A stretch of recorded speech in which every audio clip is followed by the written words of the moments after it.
Okay, so financing clean air for Pakistan, a very important and a transformational agenda, I must say. Um,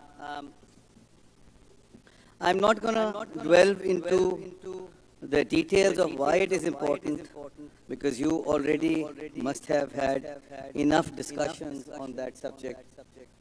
Second slide. Can you give me the control of this presentation? I can handle it myself. Okay. So Pakistan obviously is one of the worst hit globally. Some of the countries, some of the cities are actually have the worst of PM 2.5 levels.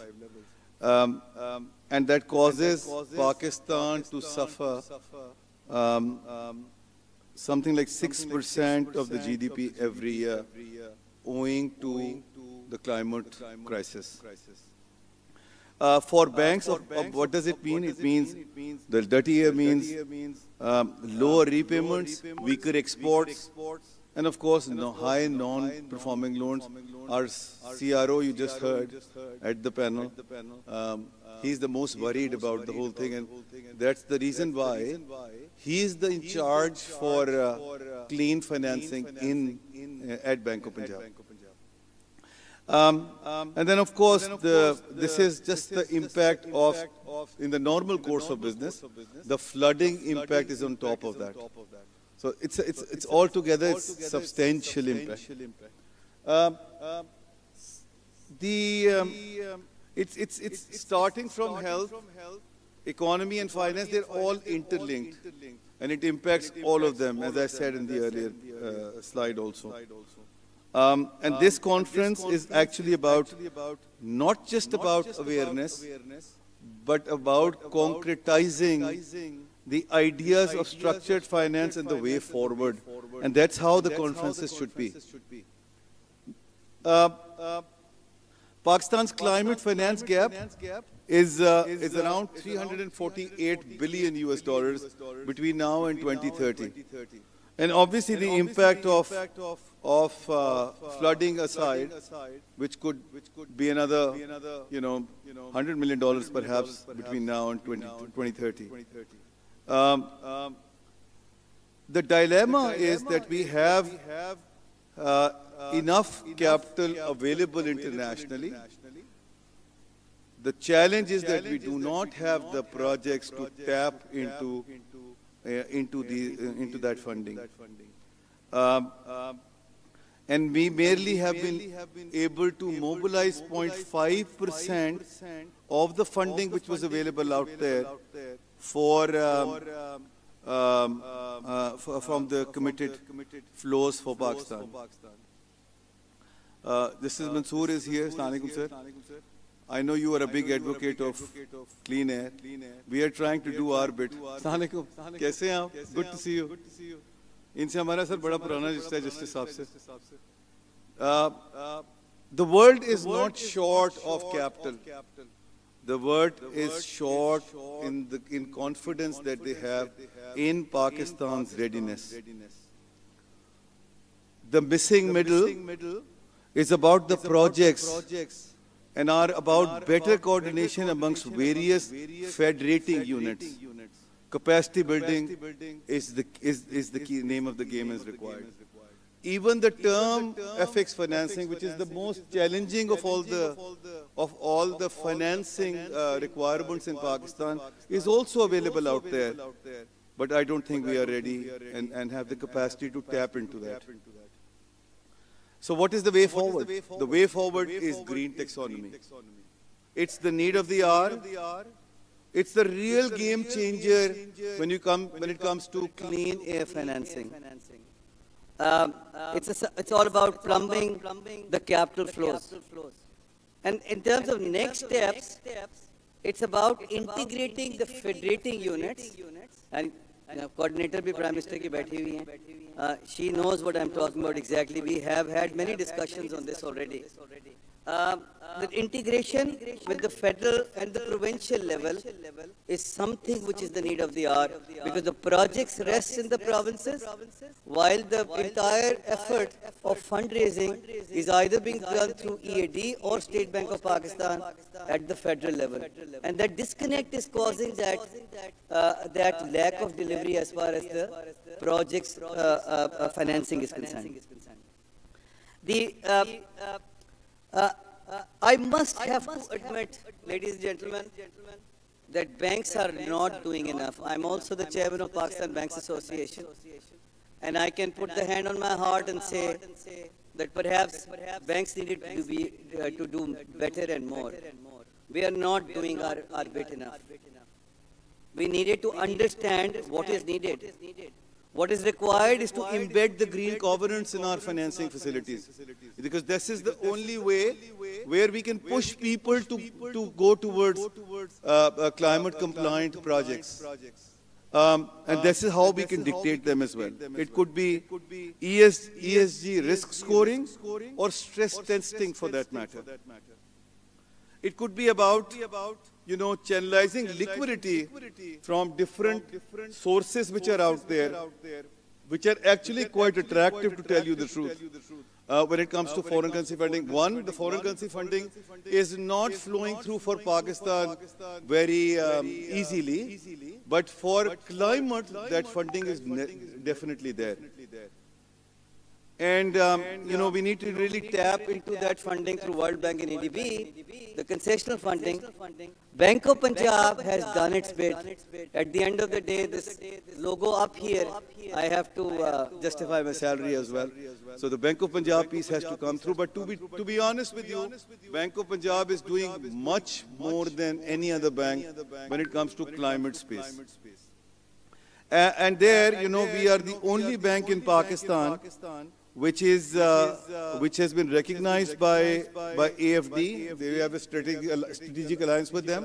They've given 50 billion euros and 675,000 euros of technical assistance grant to us.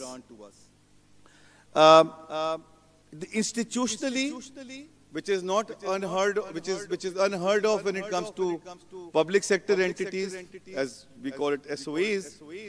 That at the board level we have an ESG committee. We are one of the earlier ones who set it up, and we have embedded that in our risk, credit and risk frameworks as well.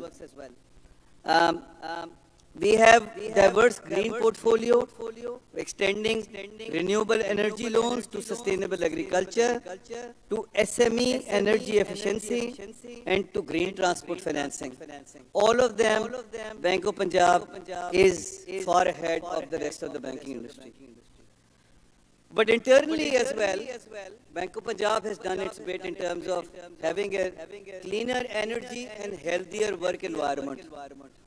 And in that space, we have already solarized 69 branches and hostels and our registered offices. We've installed air purifiers in the more affected districts of Punjab, the only bank in Pakistan which did that for their customers and their employees.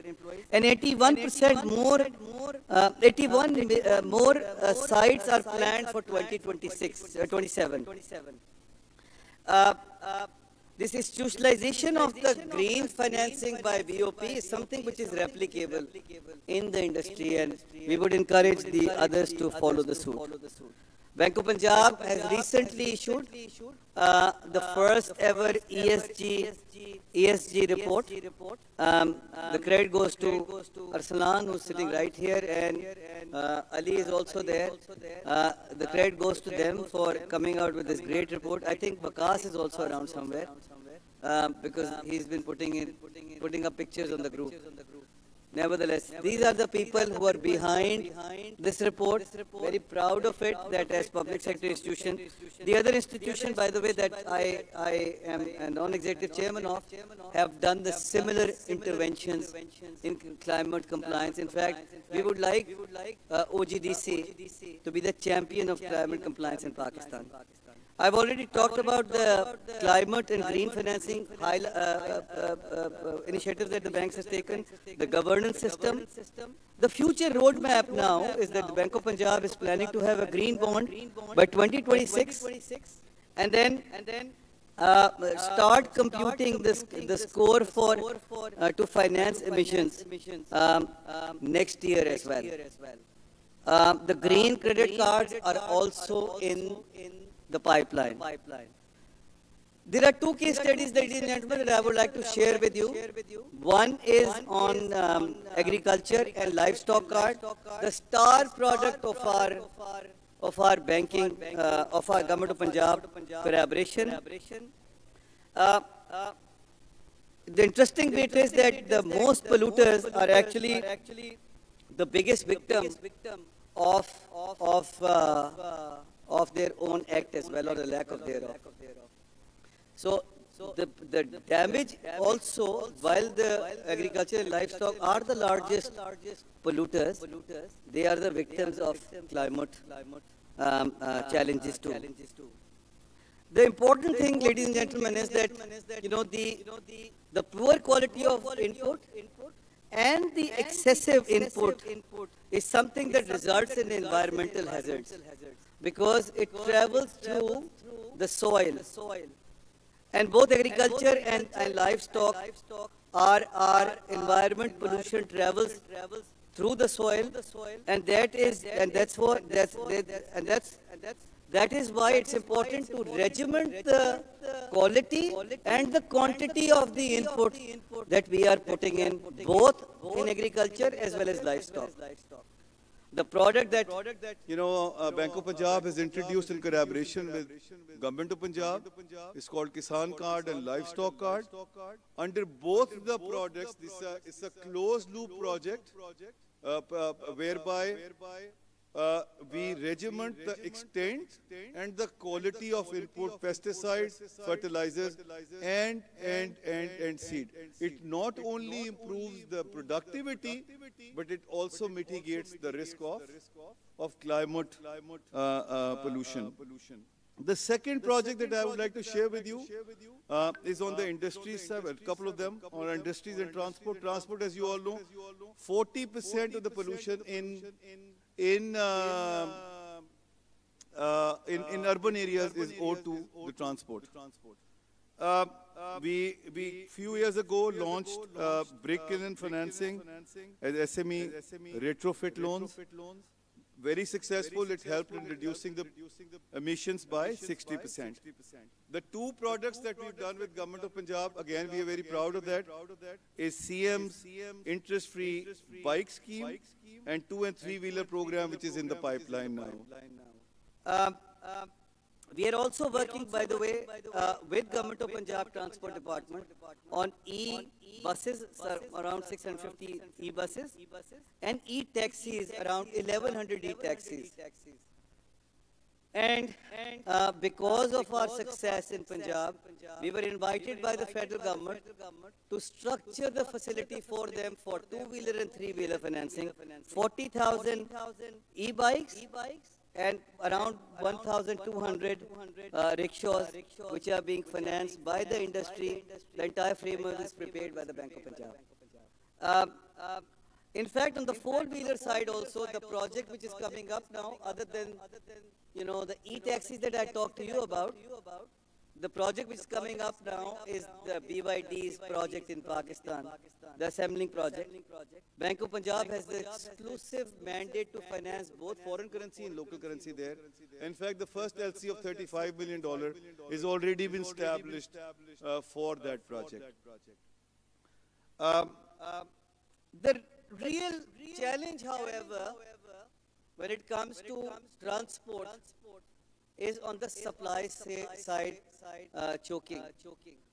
On the supply side, while the financing is there, banks are keen to do it. International financing is also available. Government is also willing to give the subsidy, because the international financial institutions do not generally have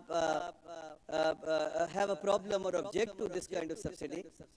But the problem and the bottleneck really is on the supply side. On the supply chain side, there is a serious bottleneck, and that needs to be worked on and removed. And this is an opportunity to the businessman who's sitting here, that they must look at how that bottleneck can be removed. Because there's substantial demand coming through, almost 150,000 vehicles in the next couple of years. The CM Punjab's bike scheme is actually a real success story. 18,600 bikes have already been delivered. 3,000 of them are the e-bikes. And ladies and gentlemen, majority of them have gone to the women. So that's another very important aspect. The way forward is to have private-public partnership. There is no other way. The government has to come up with the schemes to develop climate-friendly infrastructure, and also some kind of first loss guarantees, tax incentives, carbon credits, and of course the other financing frameworks. The private sector has to take a step forward and look at clean technology and ESG compliance in all their manufacturing initiatives and endeavors. The banks and DFIs have to open their minds to be doing the financing on the compliance side. And it really boils down to two things. One, be ready for the taxonomy aligned. 1 minute to bahut der hai, 30 seconds. Taxonomy aligned lending has to be embedded in the system, and then also they need to work on tapping into The technical assistance from international funding. I'm going to skip the next slide because I've already talked about it a bit, what government needs to do. The last slide is related to this is the time for action, ladies and gentlemen. Enough of the talk. the agenda is so gigantic that we need to be working together in collaboration with each other as one party. No one institution, no one sector, no one country, or for that matter, the entire globe is there, joint from the hip in this agenda. Everybody suffer one way or the other. Therefore, we need to consider it as our collective responsibility. Let all of us collaborate and work together for the health of our nation, for the economy of our economy, and ladies and gentlemen, for our future generations. Dawn is doing its bit by organizing and pursuing this agenda through Breathe Pakistan. But we all need to move on and do our own bit. Everyone must play its role, the due role which is necessary. Starting point when it comes to clean air financing should be green taxonomy, and we have to work together towards advocating this for clean air financing. In the absence of this, I'm very sad to say I don't think we'll be able to make a headway. Thank you very much, ladies and gentlemen.